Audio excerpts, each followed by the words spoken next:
In terms of the reference you made, Yashwant, to the irregular migration, ভারতের পররাষ্ট্রমন্ত্রী S Jaishankar ও নতুন মার্কিন পররাষ্ট্রমন্ত্রী মার্কো রুবিওর প্রথম বৈঠকে বাংলাদেশের পরিস্থিতি নিয়ে আলোচনা হয়েছে।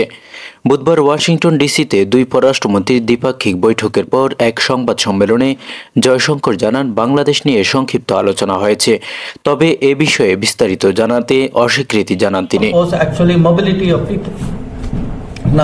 ট্রাম্প প্রশাসন ক্ষমতায় আসার পর রুবিও তার প্রথম বৈঠক করেন জয়শঙ্করের সাথে।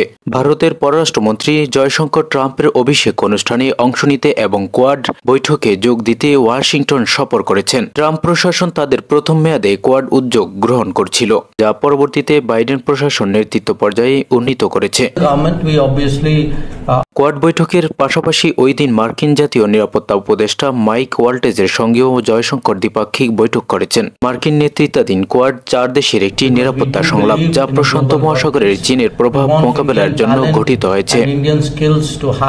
দুই পররাষ্ট্রমন্ত্রীর বৈঠক নিয়ে মার্কিন পররাষ্ট্র দপ্তরের এক বিবৃতিতে বলা হয়েছে, উভয় পক্ষ তাদের অংশীদারিত্ব শক্তিশালী করার প্রতিশ্রুতি ব্যক্ত করেছে। তারা আঞ্চলিক ইস্যু, দ্বিপাক্ষিক সম্পর্ক এবং বিভিন্ন বিষয়ে আলোচনা করেছেন এবং অর্থনৈতিক সম্পর্ক এগিয়ে নেওয়ার বিষয়ে একমত হয়েছেন।